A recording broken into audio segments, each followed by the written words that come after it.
Bỏng mắt ngắm các gơn sinh U40 tại bãi biển Quy Nhơn Bình Định bạn không thể bỏ qua. Khi đến với thành phố Quy Nhơn, điều mà các bạn không nên bỏ lỡ chính là tham quan các bãi biển nơi đây. Ngoài việc thưởng thức những món ăn đặc sản, ngâm hình trong làn nước mát và cảm nhận hương vị nắng gió của biển cả sẽ là một điều tuyệt vời. Để trả lời cho câu hỏi những bãi biển Quy Nhơn Bình Định có đẹp không? Hiện tại sẽ không còn là câu hỏi nan giải nữa nếu bạn bớt chút thời gian tham khảo video này.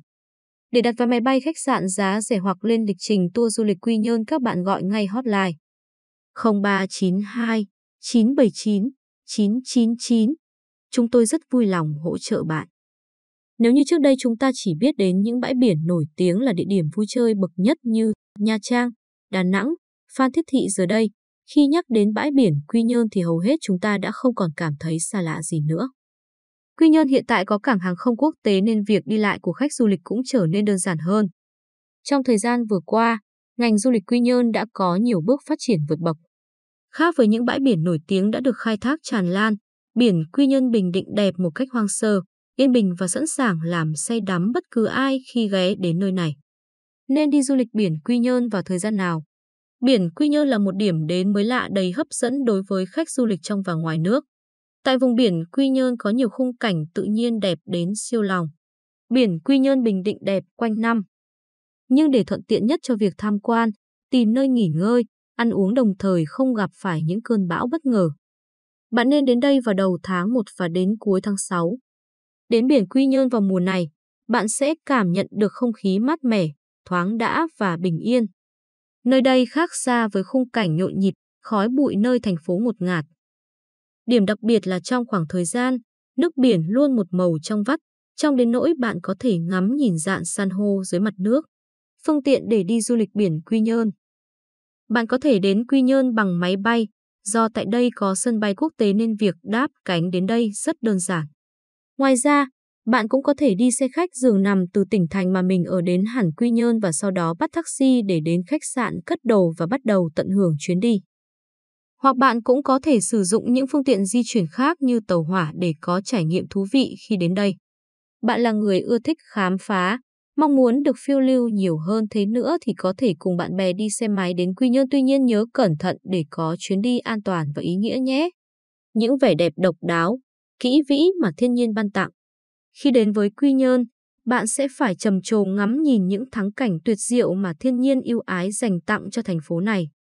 Điều đặc biệt nhất khiến thành phố Quy Nhơn nổi bật không lẫn vào đâu được chính là những bãi biển xinh đẹp.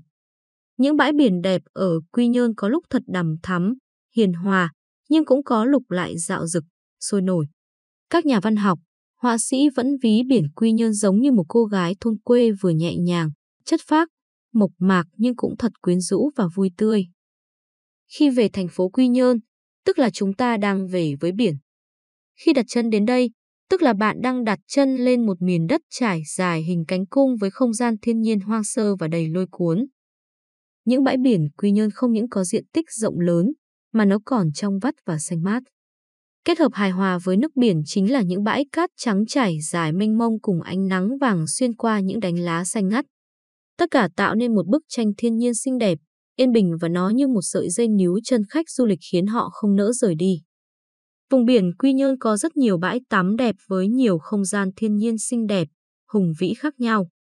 Nhưng điểm chung của các bãi biển ở đây là đều mang vẻ đẹp nên thơ, trữ tình và lặng lẽ, bình yên. Bãi tắm Quy Nhơn với hình trăng khuyết. Không cần đi đâu xa xôi, bãi tắm Quy Nhơn nằm ngay trung tâm thành phố cũng là một điểm đến tuyệt vời cho bạn. Bãi tắm này có hình trăng khuyết với chiều dài là 5 km. Bãi tắm có sự kết hợp giữa nước biển trong xanh và bãi cát vàng ươm như màu nắng trải dài bất tận.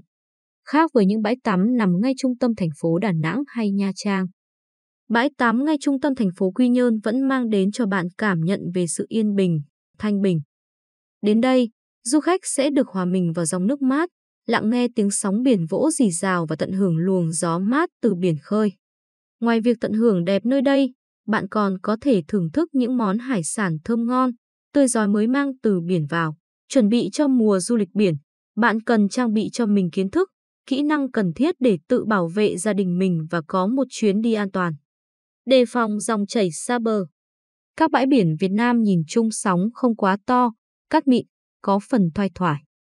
Trước khi xuống nước, bạn nên hỏi người dân địa phương bãi tắm nào an toàn để tránh nguy cơ bị sụt cát, sứa, đá nhọn. Điều đầu tiên cần ghi nhớ là dành khoảng 5 đến 10 phút để quan sát biển báo nguy hiểm và nhận dạng dòng chảy xa bờ. Dòng chảy xa bờ được ví như một dòng sông nhỏ sẽ cuốn tất cả những gì rơi vào nó ra khỏi bờ. Nó được hình thành khi nước biển được đưa liên tục vào bờ và tập hợp lại thành một dòng chảy đi thẳng ra biển. Nó là nguyên nhân của hầu hết các trường hợp cứu nạn và chết đuối khi tắm biển. Bởi theo kinh nghiệm của người đi biển, nơi vùng nước lặng, hầu như không có sóng thì đó là nơi có dòng nước xa bờ. Khi thấy sóng không quá to, người ta thường chủ quan, có thể nhận biết dòng chảy này nhờ những đặc điểm sau. Dòng chảy xa bờ luôn là mối nguy hiểm kể cả với những tay bơi kỳ cựu. Có màu sậm hơn vì nơi đó nước sâu hơn. Có mặt nước lặng hơn, thường có sóng nhỏ hơn. Đôi khi có thể thấy các mảnh vỡ bọt nước nổi trên mặt dòng chảy xa bờ và trôi ra biển. Khi tắm biển, trong mọi trường hợp, không nên quay lưng ra phía đại dương vì khi ấy không thể nào quan sát, kiểm soát được những nguy hiểm sẽ xảy ra, một con sóng lớn đang tới chẳng hạn. Đối với trẻ có biết bơi cũng cần phải cẩn thận. Điều quan trọng là các bậc phụ huynh cần biết giới hạn và khả năng bơi của mình để có thể bảo vệ cho chính mình và con của mình. Luôn để ý đến trẻ bất cứ lúc nào bởi luôn xuất hiện những sự cố bất ngờ như chuột rút, đuối nước. Ngoài ra, tắm biển gần bờ chưa hẳn đã an toàn. Bởi khi nghịch ở vùng nước nông, dù cho trẻ mặc phao nhưng bất cứ lúc nào cũng có thể xuất hiện cơn sóng mạnh khiến trẻ bị cuốn ra xa và bị sóng biển đánh úp. Xử lý sự cố. Trước khi xuống nước nên khởi động làm nóng cơ thể bằng các động tác thể dục toàn thân. Tránh ăn quá no hay uống rượu say trước khi xuống biển để tránh bị chuột rút khi đang tắm. Nếu bị chuột rút, bạn nên bình tĩnh kéo ngược hướng nhóm cơ đang bị rút, làm cơ giãn ra để giảm đau, rồi tìm cách gọi mọi người giúp để đưa bạn vào bờ. Cần nghỉ ngơi ít nhất 1 giờ mới xuống nước lại. Không nên tắm biển một mình. Để đảm bảo an toàn, nên đi bơi cùng ít nhất 1-2 người khác để có thể hỗ trợ nhau khi có sự cố. Nếu không may gặp phải dòng chảy xa bờ thì không nên cố bơi ngược trở lại mà tiếp tục bơi song song với bờ biển cho đến khi gặp con sóng từ ngoài đánh vào và đưa lại gần bờ. Đối với những người không biết bơi hoặc đã đuối sức, không đủ thể lực để thoát khỏi dòng ngược, hãy cố gắng bơi song song với bờ biển hoặc ra hiệu cho cứu hộ hoặc người dân gần đó ứng cứu. Ngoài ra, du khách không nên phơi nắng quá lâu trước khi xuống nước. Đừng để bụng quá đói hoặc quá no. Không nín thở quá lâu khi lặn. Chú ý lên bờ ngay khi thấy các triệu chứng sau. Cơ thể ngứa ngáy, cảm thấy lạnh, thấy mệt mỏi khác thường, nhức trán hoặc sau gáy, bị chuột rút, rối loạn thị giác, có dấu hiệu bị chướng bụng, đau khuỷu tay và đầu gối. Nếu đột nhiên có cảm giác rất bỏng, có khả năng bị sứa cắn. Hãy lập tức lên bờ, dùng chanh hoặc giấm xoa lên chỗ bị đau, sau đó nên tắm lại bằng nước ngọt. Nếu không có giấm, du khách hãy rửa vết sứa trích bằng nước biển rồi lấy cát đắp lên. Như vậy nọc độc của sứa sẽ được hạn chế bớt. Lưu ý quan trọng khi tắm biển là đề phòng bị say nắng hoặc cảm lạnh. Ánh sáng mặt trời chỉ tốt cho cơ thể vào lúc trước 9 giờ hoặc sau 15 giờ. Ngoài những giờ đó, ánh nắng rất gay gắt, gây tổn hại nhiều cho da và mắt. Vì thế, hãy bảo vệ da bằng kem chống nắng, đeo kính râm, đội mũ rộng vành khi tắm biển và cả khi ngồi trên bờ. Cùng với đó cần uống nước thường xuyên để tránh bị say nắng. Khi gặp những triệu chứng như da khô nóng, mất ý thức, buồn nôn, khó thở, thì cần đưa vào chỗ râm, làm mát bằng cách chườm vải hoặc khăn thấm nước rồi liên hệ với nhân viên cứu hộ để được hỗ trợ. Nhà có trẻ nhỏ cần lưu ý thêm, khăn và ô luôn là những đồ dùng cần thiết để mang theo khi ra biển. Không nên để trẻ phơi nắng quá lâu và tắm liền 2 tiếng trên biển. Khi tắm xong lên bờ thì cần phải lau người, thay đồ khô luôn cho trẻ, tránh để trẻ mặc đồ ướt chạy chơi trên cát bởi ở biển gió to nên rất dễ khiến trẻ bị nhiễm lạnh. Du khách thường có thói quen sau khi tắm biển thì phải ăn hải sản ngay, thế nhưng nếu người có cơ địa dị ứng thì phải cẩn trọng. Mặt khác, bạn cũng nên mang theo thuốc chống dị ứng để phòng ngừa.